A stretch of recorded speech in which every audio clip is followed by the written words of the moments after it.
Krishna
So at the end of last year, I had the opportunity to go to Ahobalam. We visited many Nrsimha temples, not only in Ahobalam, but we had a very elaborate tour of different temples with Lord Nrsimha. And one of the common verses which was recited in many of the places was a verse from the Srimad Bhagavatam, from the 5th canto, where the residents of Jambudvip are offering prayers to the Supreme Lord. Right? So it's 5th canto, chapter 9, I think. Let's check. Oh, it's chapter 18. Chapter 18. And text number 8. With the common verse recited. Om Namo Bhagavate Narasimhaya. Om Namo Bhagavate Narasimhaya. Namaste Jas. Namaste Jas. Tejase. Tejase. Abhyat. Abhyat Bhava. Abhyat Bhava. Vrajanaka. Vrajanaka. Vrajadamstra. Vrajadamstra. Karmashayan. Karmashayan. Randaya. Randaya. Randaya. Randaya. Tamo. Tamo. Grasa. Grasa. Grasa. Grasa. Om. Om. Swaha. Swaha. Abhayam. Abhayam. Abhayam. Abhayam. Atmani. Atmani. Bhuvista. Bhuvista. Om. Om. Shrum. Shrum. So this is the prayer, famous prayer, which is recited by Prahlad Maharaj and all the residents of Harivarsha, which is a tract of land in Jambudvip. Sukadeva Goswami is describing to Maharaj Parikshit in the earlier verse. He says, "My dear king, Lord Nrsingadev resides in the tract of land known as Harivarsha." In the 7th canto of Srimad Bhagavatam, I shall describe to you how Prahlad Maharaj caused the Lord to assume the form of Narasimha. Prahlad Maharaj, the topmost devotee of the Lord, is a reservoir of all the good qualities of great personality. His character and activities have delivered all the fallen members of the demoniac family. Lord Nrsimhadev is very dear to this exalted personality. Thus Prahlad Maharaj, along with his servants and all the denizens of Harivarsha, worship Lord Nrsingadev by chanting the following mantra. And then the mantra is the one we just chanted, right? Which means, translation, I offer my respectful obeisances unto Lord Nrsimhadev, the source of all power.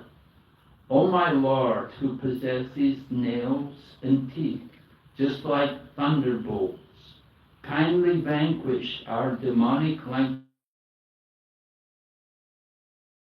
desires for fruitive activity in this material world. Please appear in our hearts and drive away our ignorance, so that by your mercy we may become fearless in the struggle for existence in this material world.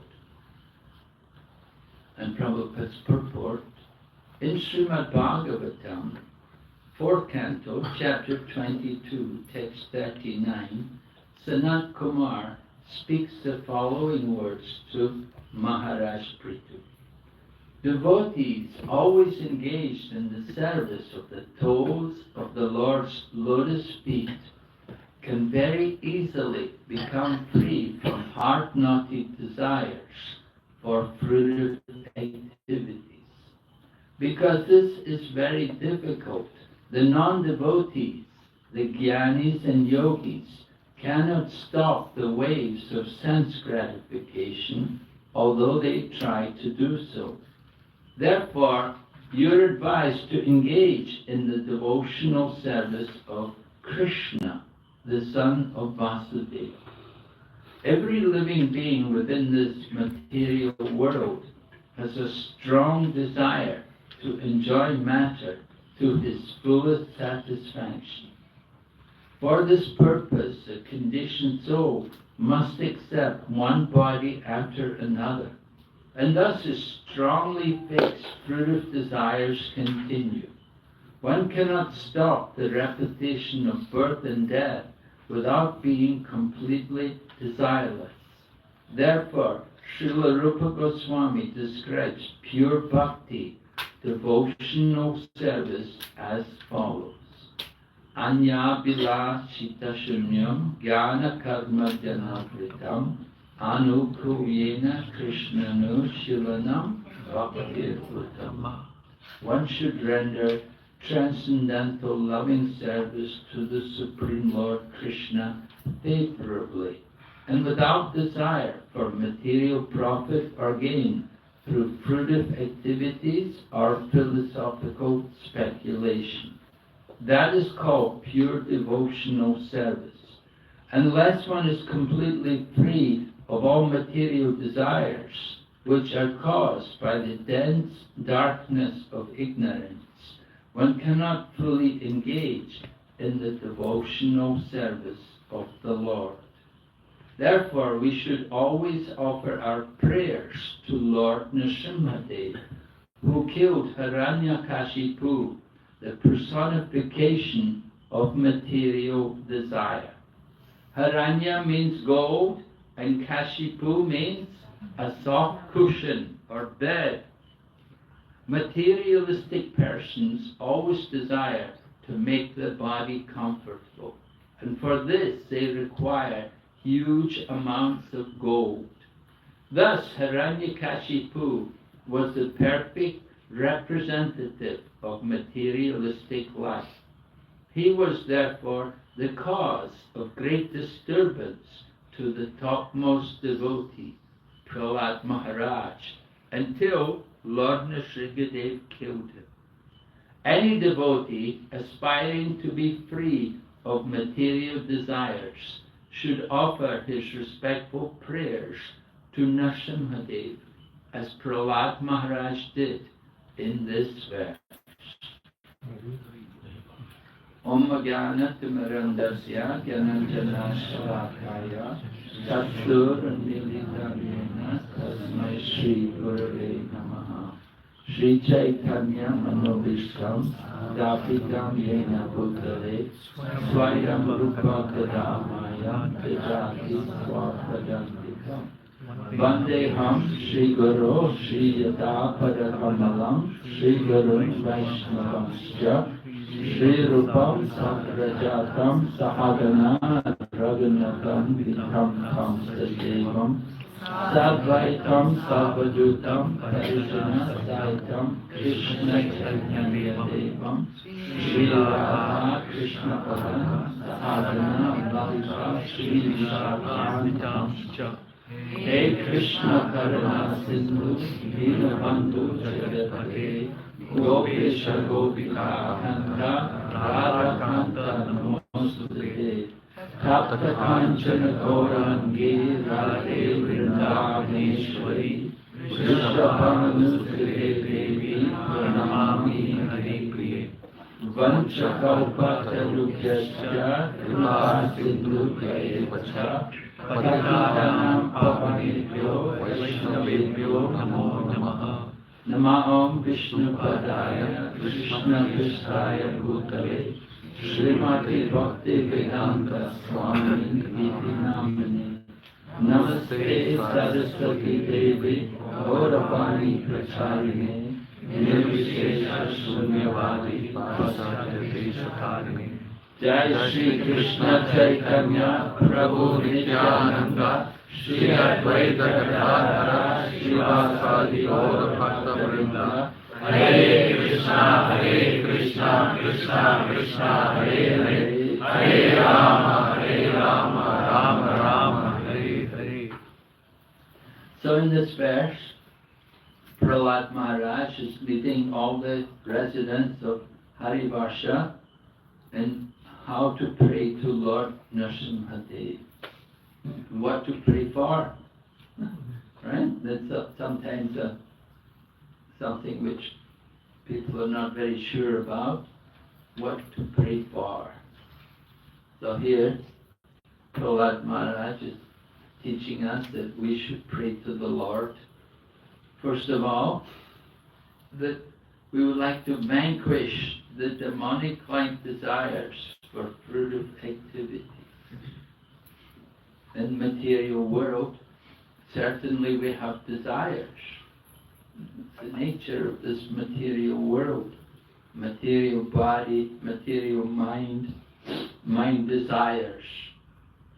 We desire to enjoy the material world.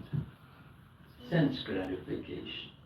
We have a material body, we have senses, and we like to satisfy the senses. So it's natural, you could say, for people to want to satisfy their senses. And it's not wrong to want happiness and to want to enjoy. That is the nature. But due to conditioned life, due to our ignorance, we become caught in the bodily concept of life. And we forget about our spiritual nature. And we think happiness is to satisfy the body, to give pleasure to the body.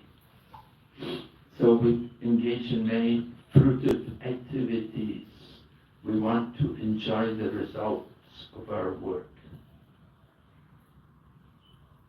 This, of course, is discussed in Srimad Bhagavatam, where Srila Vyasadeva is being instructed by Narada Muni.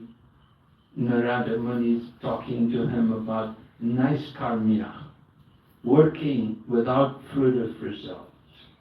You know, who would do that in the material world? Of course, we all work according to what we're going to get. What are you going to give? What am I going to gain from it?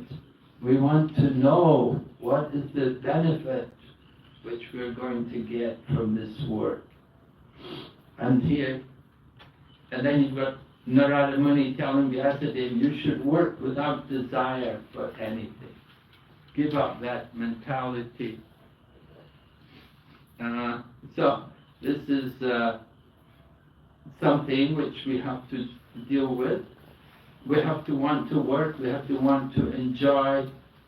It's not wrong, but the idea is to work on a transcendental platform rather than on the material platform. We want to work on the transcendental platform and find happiness in the transcendental realm. There is pleasure on the material platform. There's also pleasure on the transcendental platform. Yes, thank you. So finding happiness is something which we're all thinking about.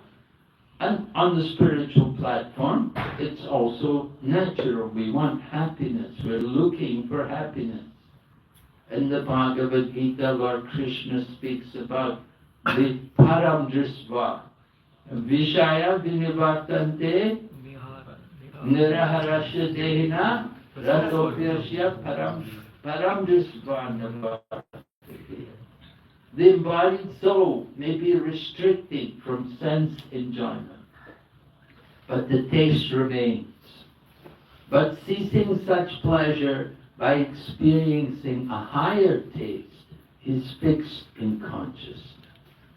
So in Krishna consciousness, we want to get that higher taste, higher happiness, the pleasure of the soul, not just the lower pleasure of the senses, but the pleasure which is there in the soul. Rishabdev also instructs his sons about not being overwhelmed by the desire of the body. He said, happiness is there even for the animals like the hogs and the dogs, which eat stool. He said they're also getting happiness. They find pleasure in their very low-grade activities. But Rishabdev instructs his sons to do some tapasya and come to the higher state. By doing some tapasya, becoming purified, we can experience real happiness.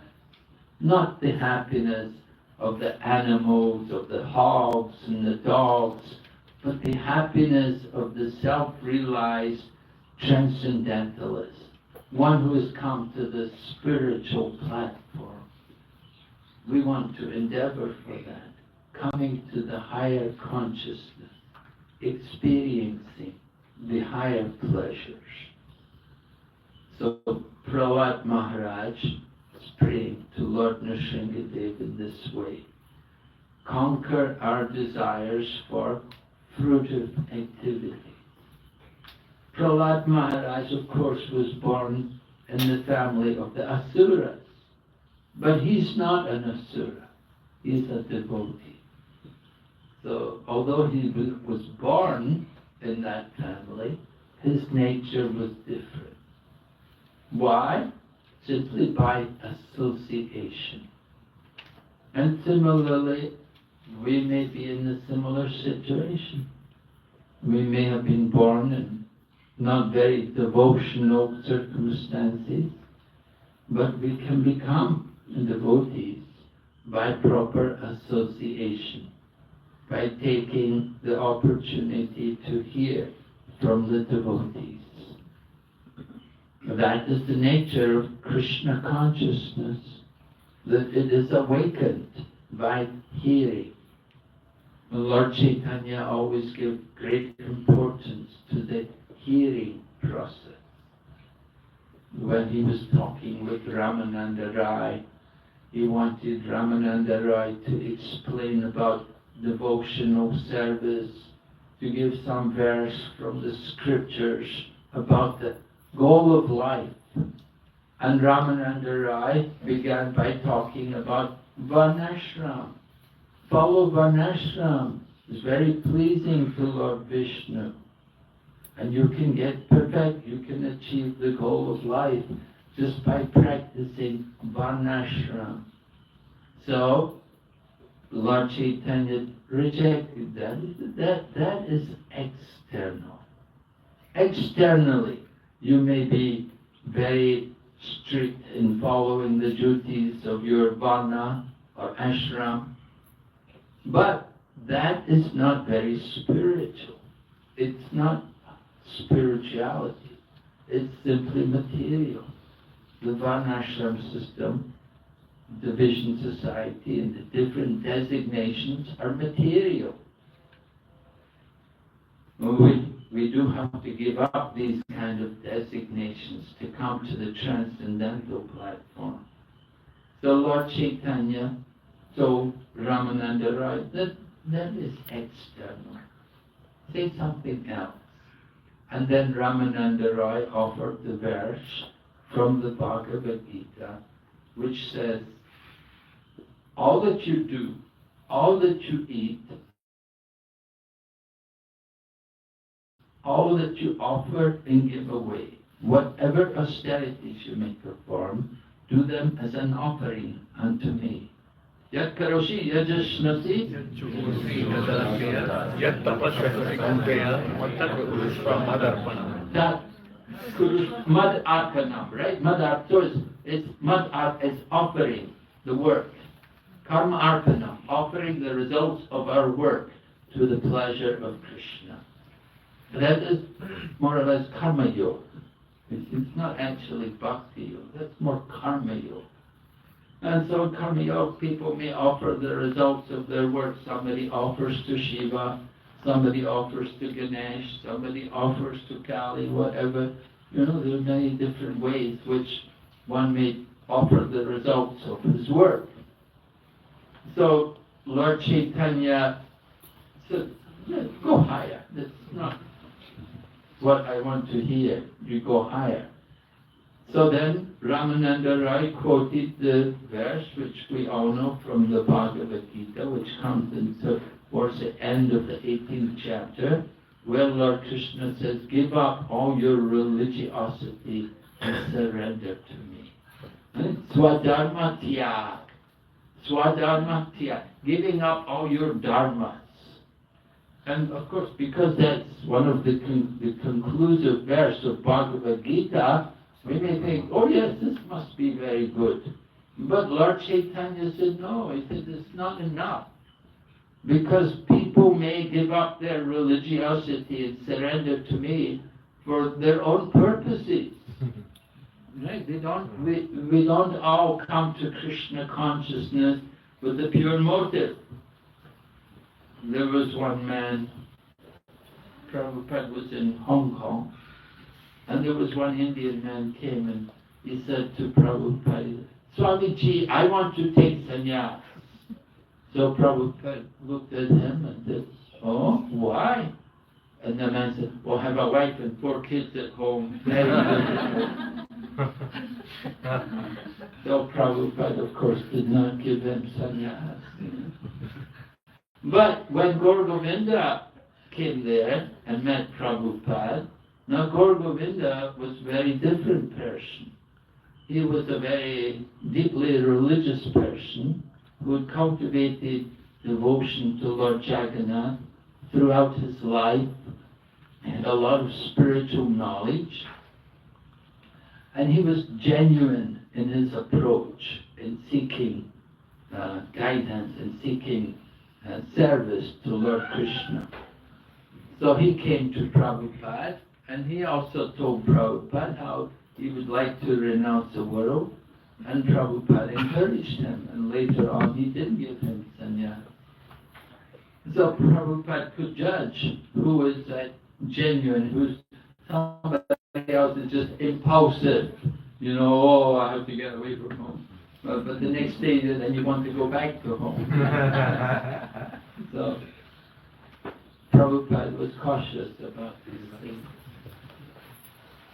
So Lord Chaitanya said, Swadharma Tyag, it's not enough, go higher. And then the next verse, quoted by Ramananda Rai, was from Bhagavad Gita also. And he said, Brahma Buddha Prasanatma Nasoshati Namanjati Sama Sarveshu Buddheshu Mamat Bhakti. Right? Which is Jnana Mishra Bhakti. Verse. Again, it's not pure bhakti. It's bhakti, there's devotion there, but it's mixed with knowledge. And Lord Chaitanya wants to hear more about pure devotion. You see, devotional service can be mixed with different desires. Anyway, Lord Chaitanya again asked Ramananda Roy, keep going, go further. And then Ramananda Roy quoted a verse from Srimad Bhagavatam, spoken by Lord Brahma in the 10th canto, where Lord Brahma says, just stay in whatever position you're in. He says, Tane stita shrutika samtanvanmanobhyat ye prayaso jita jitopi asitais trilokya. Just stay in whatever position you are in and hear about Krishna in the association of devotees. And in this way you will conquer Krishna. Although Krishna is a jita, he's unconquered, he becomes conquered by the pure love of his devotee. So when Lord Chaitanya heard this verse, he said, yes, very nice. He said, now let us discuss this verse. Go on from here. Now Lord Chaitanya wanted to hear about pure devotion. So Prabhupada in the purport is also talking like this, how people often engage in devotional service, but not pure devotion. Their devotion is mixed with material desires. And that is not pure devotion. If you're on one hand you're talking about service to Krishna and love of Krishna, but on the other hand you're thinking about enjoying the material world. So that's a contradiction. Don't go together. So Lord Chaitanya wanted to emphasize about pure devotion, what the mood of pure devotion should be. And Prabhupada quotes, of course, the verse which was given by Rupa Goswami, Lord Chaitanya's disciple, who gave this Vanya Vilasi Dashinyam, Jnana Karma.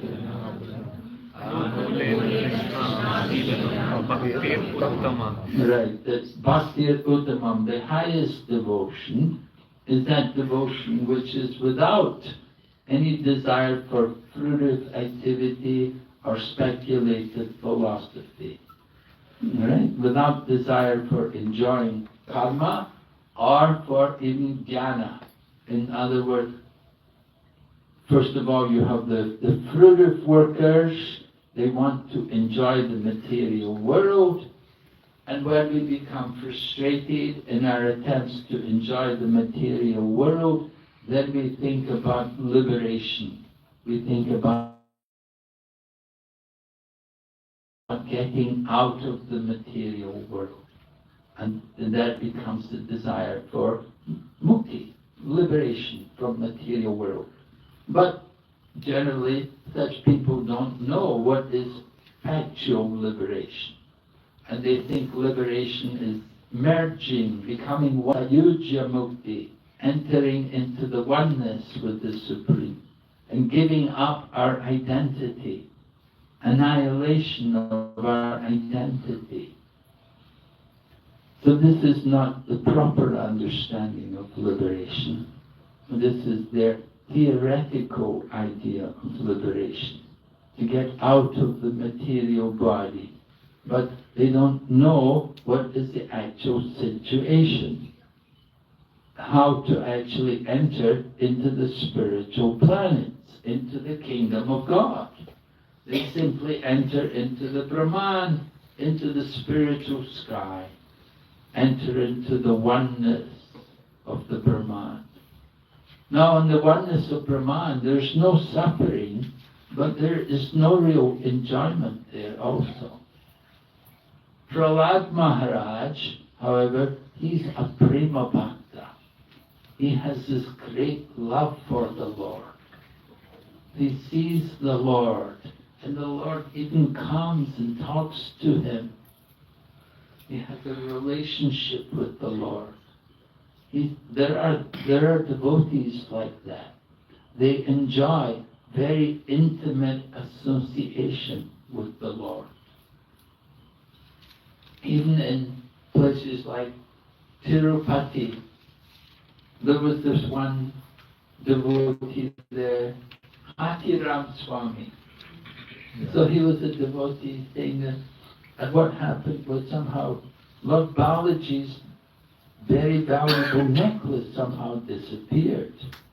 And then it was found in this Ram Swami's place. And how did it get there? This Ram Swami said, well, the Lord comes, we play chess together every night. Mm-hmm. And so people were doubting it, they could not believe it. But he actually proved it happened, that the Lord came there and played chess with him. He was a very intimate associate.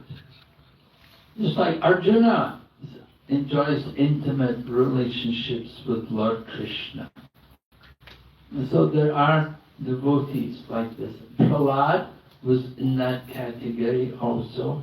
He was regularly seeing the Lord, and the Lord was coming and being with him, encouraging him. So that kind of level of devotion is very special, very rare.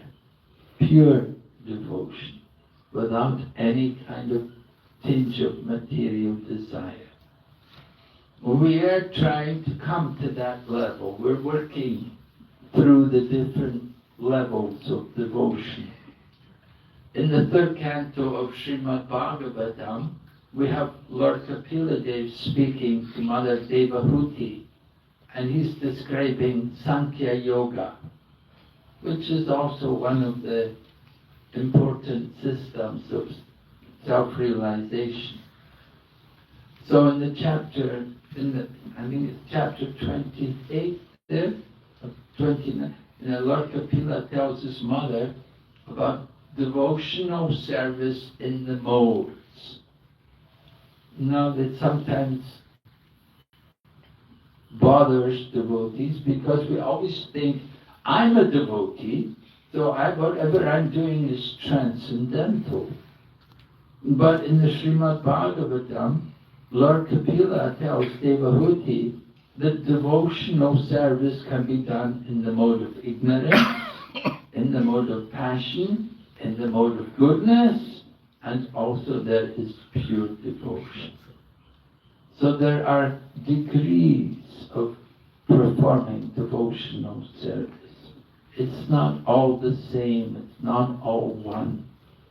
Devotional service done in ignorance is done when you're lazy, dirty, arrogant, maybe you're intoxicated even, and sometimes we do it for some very evil reason. Our intention is not to please Krishna, but sometimes our intention is just to give trouble to others. So that is devotional service in ignorance. And devotional service in passion is done to get name and fame. We want to be recognized as a great devotee. Devotional service in goodness is done to destroy our sinful reactions. We think, well, before I became a devotee, I did so many bad things. I have a lot of bad karma. Let me destroy it by devotional service. And then I will enjoy. And so that thinking is also on the material platform. It's a mode of goodness, but it is not pure devotion. Pure devotion means it's done simply for the pleasure of Lord Krishna. So Prahlad Maharaj, in this prayer, which we have presented to you today, he is saying to Lord Nrsimhadev, kindly vanquish our demonic desires for fruitive activity. Take away our desires to want to enjoy this material world. We cannot stop desire. We have to desire. But we have to learn to improve the quality of our desires and to bring our desires to the spiritual platform, to want to serve Krishna, to want to satisfy Lord Krishna, to please Him. Of course, we may wonder, what can we ever do to please Him? He's the Supreme Lord. He has everything. I'm small. I'm very insignificant. I have nothing to give Him. But actually, what the Lord wants from us is not material, but it's our devotion, our love. As he says in Bhagavad Gita, he says, Patram Pushpam Palamdayam.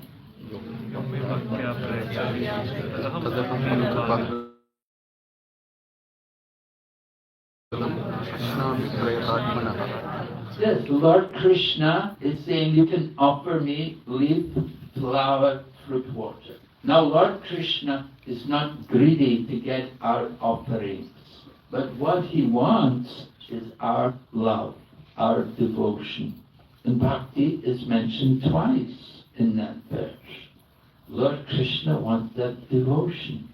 That is His desire. That is how we can please Krishna. He simply wants our genuine love, our genuine feeling for Him. So Prahlad Maharaj understands the nature of pure loving devotion. Therefore he prays to Lord Nrsimhadev, kindly take away my desires to want to enjoy this material world. It is actually foolish on our part to want to enjoy the material world, because it will be temporary. Whatever enjoyment you may have in this world is very temporary. You may become a big politician. How long will you stay in power? You may be a great movie star. How long will you be famous? You may be a rich man. Can you take your money with you at the end of life? Where is Mr. Ambani today, right? He built up the big company, but he also had to give up the body. He had to leave everything. His sons and his big business could not save him at the time of death. So we say, as sure as death. And death is sure. We have to give up the body. We have to be prepared for giving up that body. And therefore it is simply stupidity to want to enjoy this material world, to want to desire to get power or fame or any wealth in this world. It is all temporary. What is eternal is our spiritual nature. And we have an eternal home. We have the spiritual world there waiting for us. And Lord Krishna is there also, waiting for us to come back to Him. When we go back there, Krishna will say, where have you been? For so long, where did He go? So we should be eager to simply want to go back to Krishna. At the same time, of course, we have to continue with our duties in this world. Krishna does not encourage us to be neglectful. We continue to do our duties, but in our heart, we have to cultivate that desire to want to go to be with the Lord and to enter into our eternal loving relationship with Him. So Prahlad Maharaj is praying like this. He says, drive away our ignorance so that we might become fearless. Fear is one of the common features of the material world. We say eating and sleeping, mating and fearing. This is the four propensities of the living entities in the material body. Fearing, we live in fear. We see, for example, little birds, how they're always in fear. You come near them, they'll fly away. They won't remain. Little insects also, they'll move away. They're always in fear of others. But we have also a lot of fear. We have fear of old age and disease and death. We have fear of losing our wealth or losing our job or losing our family members. We have a lot of fear in this world. But if we come to the spiritual platform, then we will transcend fear. Because all of that fear is all in relation to the material things of life. And the material objects are all temporary. We have to understand everything with spiritual knowledge. And so we say, see through the eye of the scriptures. Don't just simply see with our mundane eyes, but develop what is called Shastra Chakshus, seeing through the eye of the scriptures, and seeing all living entities, the spirit soul, understanding the spiritual nature of every living entity, and understanding the temporary nature of the material world. The material world, big creation. Right? We can see here they've created so many big skyscraper buildings, but how long can they stand? How long can they remain? They cannot be eternal. For some time they're there, but again, the nature of the material world, they're very temporary. So coming to that platform of transcendence, then we can be free of fear. We want to transcend the bodily conception. So Prahlad Maharaj prays, vanquish our demonic-like desires, please appear in our hearts and drive away our ignorance. He prays to Lord Nrsimhadev to appear in our hearts and drive away our ignorance. The ignorance. Ignorance is forgetfulness of Krishna. We say Krishna Surya Sama Maya Haya Andhikar. Yahan Krishna. Krishna is like the sun, Maya is like darkness. Wherever there is Krishna, there can be no Maya. Wherever there is sunlight, there is no darkness. So wherever Krishna is present, there can be no Maya. So we want Lord Nrsimhadev to appear in our heart. Of course, the Lord is there. Lord, the Super Soul is there in the heart. And that Super Soul is Lord Vishnu. And he can also take the form of Lord Nrsimhadev. He can appear in our heart. The Lord is everywhere. We're praying when we sing the Sringa Stotra, that you're within, you're without. Bahir Nrsimho Hridaye Nrsimho. The Lord's everywhere, in everything.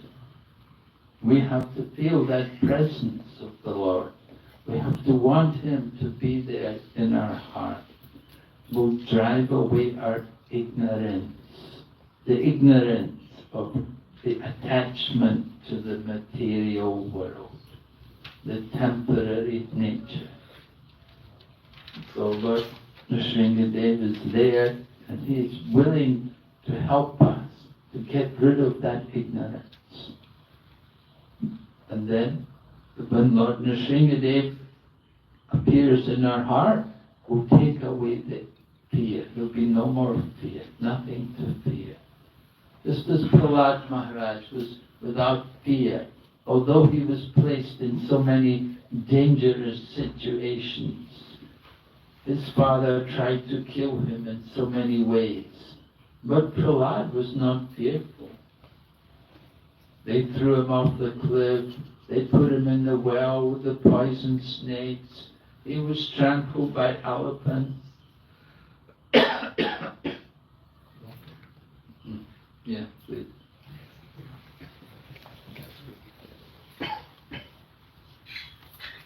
But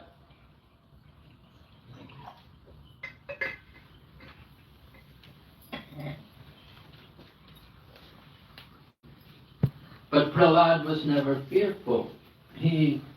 Because he's always remembering Krishna.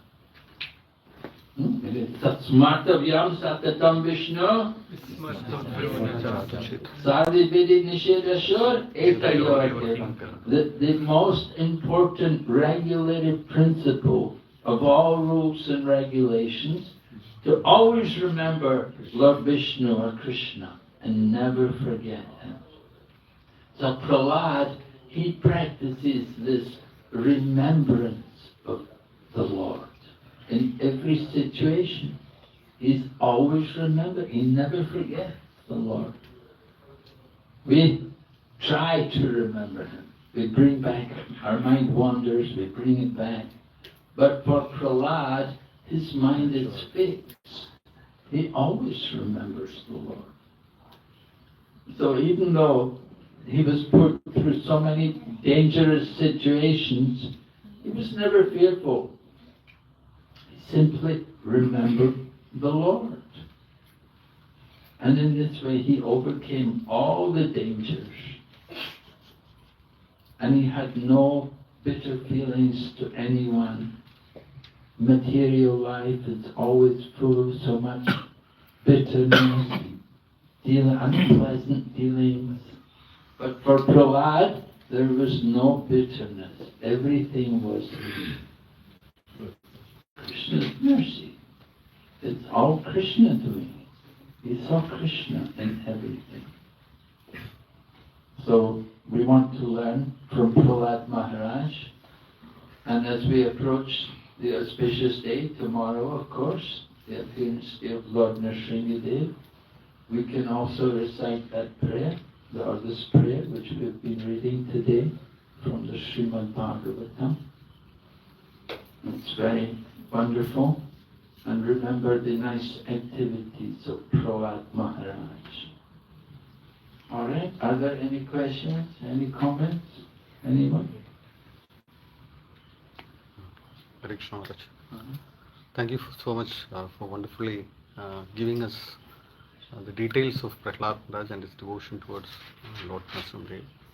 Maharaj, in your lecture you specifically mentioned one point in which you mentioned that when you do devotional service in the mode of ignorance, it is actually a disturbance for others.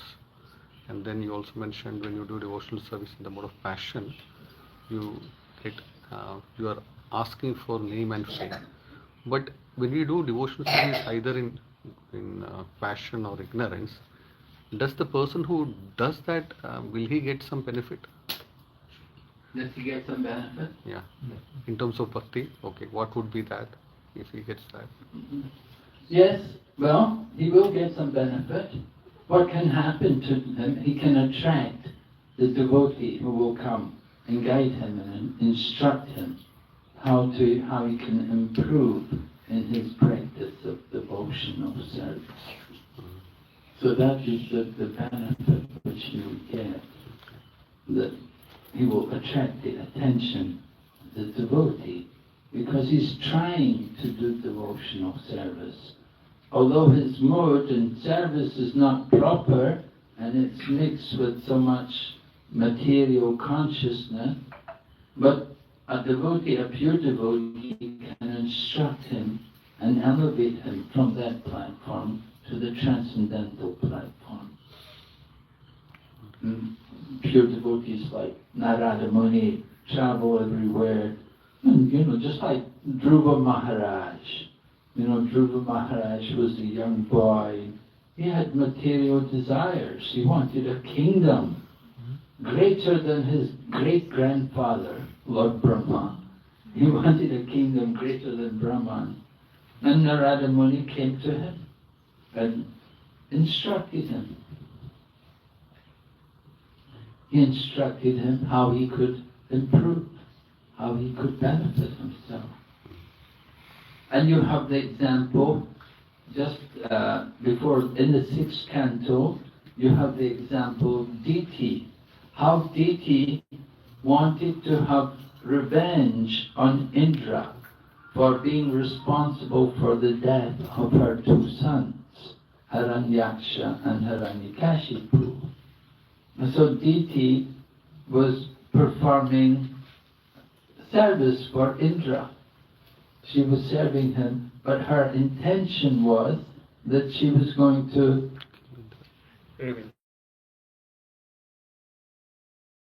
ultimately bring about the death of Indra. She wanted to have a son who would kill Indra.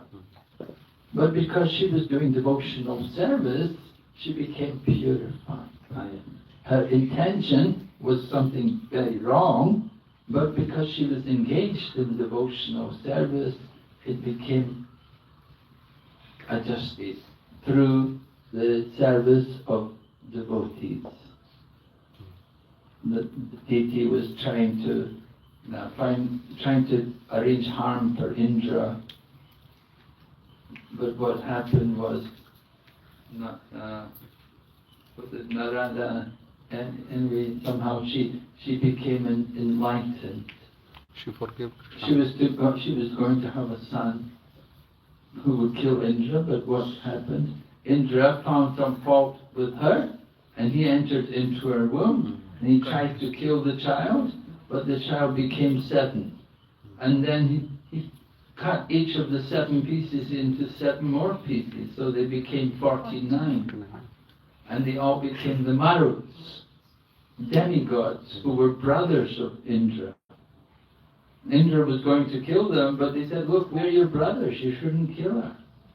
And so then they came out of the womb and they all went to the heavenly planets with Indra. And so Diti was surprised. She was thinking, I wanted to have a child to kill you. How is it these children all became your brothers? But that was the power of devotional service. That because she was engaging in devotional service, she was bringing different things, doing different service. and which was all related to the devotional service of the Lord. And the result was she had become purified. And instead of getting a child who would be a murderer, she got children who were demigods. So that's one example how devotional service, even though it's done in the mode of ignorance, it can become purified. And Dhruva Maharaj wanted the kingdom, but he also became purified by doing his austerities and by chanting Om Namo Bhagavate Vasudevaya. He also became so purified that when the Lord appeared to him, he told the Lord that I was looking for pieces of broken glass, and instead I found a beautiful jewel. He said, initially I was looking for a kingdom, and Dhruva Maharaj said, this is just like broken glass. But instead I found the most beautiful jewel, because the Lord has come before them. So Dhruva Maharaj also greatly benefited. So even though one has material desires, they can become purified by the mercy of the Lord.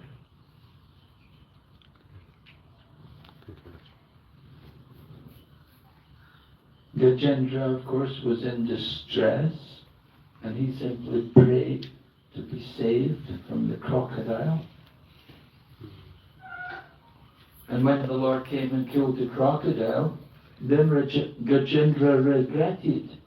He said, I prayed for you, and you came, you liberated the crocodile, and I'm still here in my elephant body. He said it would have been better if you had killed me. I could get freed from my elephant body. So devotional service, even though we have material desires, definitely benefits people. And usually brings the attention of the devotees who will guide and instruct and bring that devotion to a higher level. And Narada did with Dhruva, instructing him, worship the Lord, chant the mantra, like that. He became purified.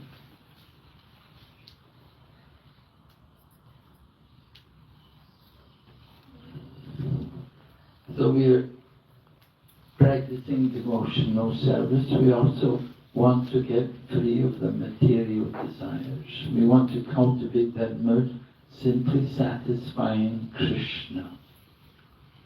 And the other verse, which is also relevant, describing pure devotion, is Sarvapadi Vinirmuktam Tatparatena Nirvana Rishikesha Rishikena, giving up all upadis. Upadis meaning designations. Material world, we're full of designations. We all designate ourselves in different ways. I'm a brahmachari, I'm a sannyasi, I'm a grihastha. This is my husband, this is my wife.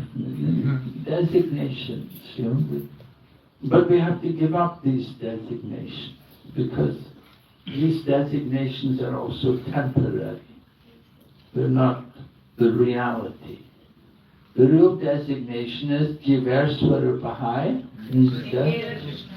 that we're all servants of Krishna. That is the real designation we want to cultivate. And then we can use our senses for the service of Krishna properly. So consciousness is important. That consciousness that we want to simply please Krishna. So Lord Narasimha is Lord Vishnu. He appears in this form as Narasimha. He appears so that he can meet the different demands of Hiranyakashipu. But actually it's Lord Vishnu coming in the form of Narasimha, so that he can properly deal with Hiranyakashipu and free him from his demoniac body. So Hiranyakashipu, he's also devotee. He's also, although he's coming in the demon form, he's coming to give pleasure to the Lord, fighting with the Lord. The Lord enjoys this fighting. And when the Lord fights, he cannot just fight with anybody. So his devotees have to come from the spiritual world, and they take on the form of demons just to come and arrange for these leelas with the Lord. So Hiranyakashipu could be freed from that one body.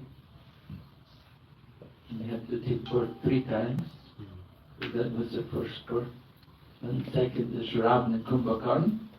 And then third birth was Shishupal and Dandavata. And then when the Lord killed Shishupal, then the soul from the body of Shishupal entered into the body of Lord Krishna. And then later on went back to Godhead.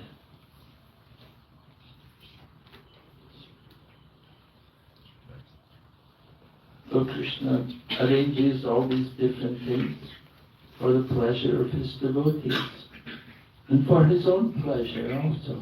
He is also enjoying the wonderful pastime, the opportunity to fight.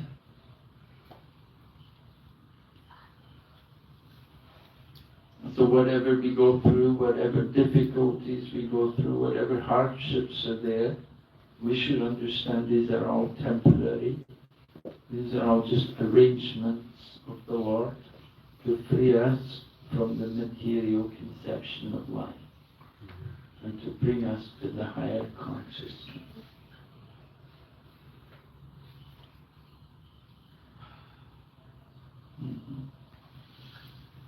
Okay, any other question? Anyone? Okay, thank you very much. Hare Krishna. Hare Krishna. You can have some